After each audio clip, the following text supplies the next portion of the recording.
आज हम deputy commissioner के बारे में पढ़ने वाले हैं। डिप्टी कमिश्नर जो डीसी कहा जाता है इसे, यानी कि जो डिस्ट्रिक्ट एडमिनिस्ट्रेटिव होता है उसमें जो एक बहुत यानी कि हाई लेवल पे अफसर होते हैं, डिप्टी कमिश्नर कहते हैं। ये आईएएस का एग्ज़ाम होता है यूपीएससी के अंडर। उसके बाद इन्हें चुना जाता है, आईएएस को अपॉइंट किया जाता है डिप्टी कमिश्नर। डीएम होता है कहीं जगह पर, इसके पास पावर होती है। डीएम डीसी दोनों की पावर इक्वली होती है। वैसे डीएम कम डीसी भी आ जाता है कहीं कहीं जगह पर। जहाँ हमारे डिस्ट्रिक्ट में है वहाँ पर डीसी कम डीएम है, मतलब वो दोनों के काम एक ही बंदा कर रहा है, डीसी और डीएम। वैसे इक्वली होता है। ये आईएएस ग्रेड का अफसर होता है जिसके बारे में आप पढ़ाई करते हैं आज। अंग्रेज़ों के ज़माने में इसे कलेक्टर कहा जाता था, और उस टाइम पर इसका मेन काम था जो होता था कि वहाँ से मालिया इकट्ठा करना, टैक्स इकट्ठा करना और अंग्रेज़ों को भेजना। ये उस टाइम इसका मेन काम था। लेकिन जैसे जैसे कि समय में परिवर्तन आता गया, 1947 के बाद एक पुलिस स्टेट से इंडिया उभर के आया और एक वेलफेयर स्टेट बन गया। तो इसके बाद एक डिप्टी कमिश्नर की जो पावर्स हैं, जो इसके काम है, उसमें काफ़ी ज़्यादा परिवर्तन आया। पहले इसकी नियुक्ति के बारे में पढ़ते हैं, यानी कि अपॉइंटमेंट पढ़ते हैं इसकी। इसे यानी कि इंडियन सिविल सर्विस का पद नियुक्ति की जाती है इसकी। मतलब आज़ादी से पहले इंडियन सिविल सर्विस एग्ज़ाम होता था, लेकिन बाद में उसका नाम बदल के इंडियन एडमिनिस्ट्रेटिव सर्विस रख दिया गया था। उसका जो एग्ज़ाम होता है, एग्ज़ाम क्लियर करके जो इसकी जो नियुक्ति की जाती है, अपॉइंटमेंट हो जाती है, दो तरह से होती है इसकी। एक तो एग्ज़ाम क्लियर करके जो नौजवान भर्ती होता है, आईएएस लगते हैं। दूसरे की जो होते हैं तरक्की लेकर आते हैं नीचे से, स्टेट पीसीएस से आते हैं वो जैसे कि एसटीएम होते हैं। एसटीएम तरक्की करते हैं, तरक्की करके एसटीएम डीएम लग जाते हैं, आईएएस अफसर बन जाते हैं पहले वो, फिर वो डीएम या डीसी अपॉइंट होते हैं। ऐसे होता है, दो तरीके से आते हैं। इसकी शक्तियाँ होती हैं। इसकी जो यहाँ पर दिखाया गया है कि 3 तरह के कामों को मेनली बताया गया है इसका। पहले तो देश जो अपने ज़िले के अंदर होता है अमन व्यवस्था कायम करना। अमन मतलब पीसफुल रखना ज़िले को, वहाँ पर कानूनी व्यवस्था कायम रखना। और दूसरी उसका काम है, इसका अगर ये काम नहीं करता अच्छी तरह से तो इसका तब्दला किया जाता है, किया जा सकता है आसानी से। तो नहीं होता इसका, जो इसे उतारना है इसकी ड्यूटी से, नौकरी से उतारना है, तो वो आसानी से नहीं होता, लेकिन इसका तब्दला कर देते हैं। उसके बाद दूसरा काम इसका कर्तव्य बताया गया है कि मालिया और टैक्स को मतलब इकट्ठा करना, ये बताया गया है।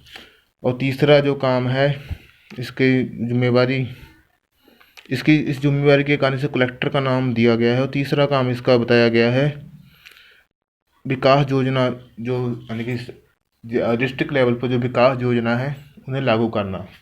ये 3 तरह के काम बताए गए हैं। इसके बिना डिप्टी कमिश्नर है जो जिला मजिस्ट्रेट के रूप में भी काम करता है, डिस्ट्रिक्ट मजिस्ट्रेट।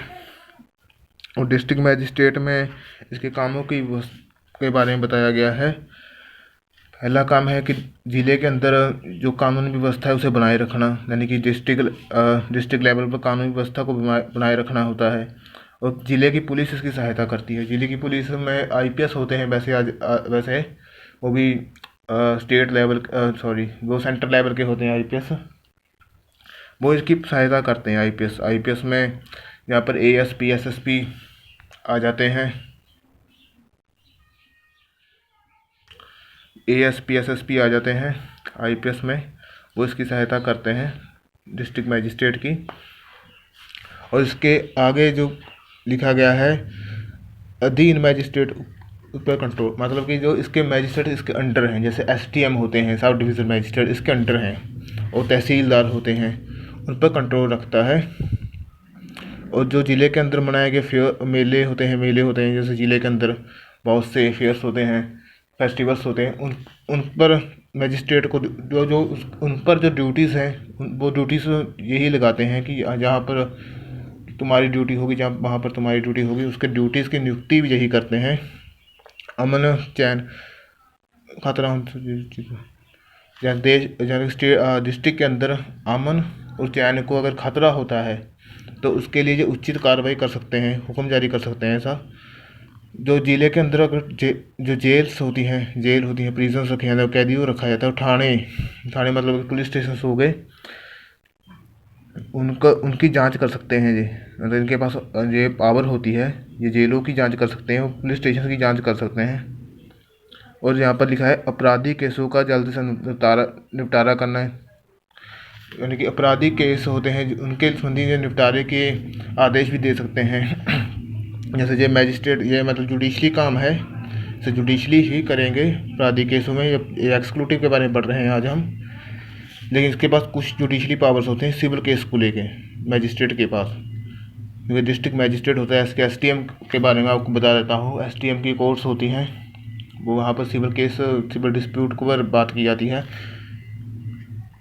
यहाँ पर जिला फौजदार प्रशासन दे मुखी होने नाते पुलिस में जो कार्रवाई करने, मतलब अब यहाँ पर लिखा है जिला फौजदार प्रशासन। फौजदार प्रशासन का मतलब कुछ लोग समझ जाते हैं कि फौजदार मतलब आर्मी में चले जाते हैं। जिला फौजदार मतलब होता है पुलिस को ही जिला में फौजदार कहा जाता है। मतलब जैसे कि आप कोर्ट में चले जाओ, आपको कहा जाए कौन सा केस है आपका, दीवानिया या फौजदार। दीवानिया मतलब होता है सिविल केस, फौजदार मतलब होता है क्रिमिनल केस। तो क्रिमिनल फौजदार प्रशासन हो गया पुलिस, ये उनका मुखी के रूप में कहा जाता है। इसमें इसकी मदद आईपीएस अफसर भी करते हैं। इसके बाद आता है कानूनी व्यवस्था अनुबंध 144। इसके बाद कहा गया है कि जिले के अंदर अगर कानूनी व्यवस्था जो खराब होती है तो एक 144 जे लागू कर सकता है, मतलब कि सीआरपीसी सेक्शन 144 लागू कर सकता है। इसमें चार व्यक्ति कभी एक जगह पर इकट्ठे नहीं हो सकते। और इसके 144A भी होती है और 144 भी होती है। 144A सिर्फ डीएम ही लागू कर सकता है। 144 कोई भी मैजिस्ट्रेट लागू कर सकता है जो स्टेट गवर्नमेंट के द्वारा अपॉइंट हो या फिर सेंट्रल गवर्नमेंट के द्वारा अपॉइंट हो, कोई भी गवर्नमेंट के द्वारा अपॉइंट हो, इसके पास पावर होती है। और इसमें कर्फ्यू की बात भी कही हुई है। कर्फ्यू मतलब एक ऐसी स्थिति होती है जिसमें भी टोटली लॉक हो जाता है, मतलब कि 144 होती है, लॉकडाउन कर्फ्यू, 3 तरह के होते हैं, लॉकडाउन, कर्फ्यू, 144 मतलब थोड़ी नरम होती है। मतलब कर्फ्यू तो बिल्कुल ही एक तरह से कि आप घर से बाहर ही नहीं निकल सकते। आप पीछे थोड़ी देर के बाद पहला कोरोना वायरस का चल रहा था जब पंजाब में कर्फ्यू लागू हो गया था, और बहुत खैर बुरा हाल था लोगों को, पुलिस वालों ने बहुत पीटा था लोगों को। उसके बाद राज्य सरकार के हुक्म जिले अंदर लागू करना, मतलब जो गवर्नमेंट के ऑर्डर्स हैं स्टेट गवर्नमेंट के, उसे लागू करना जिले के अपने जो डिस्ट्रिक्ट है वहाँ उस लेवल पर। जिला प्रशासन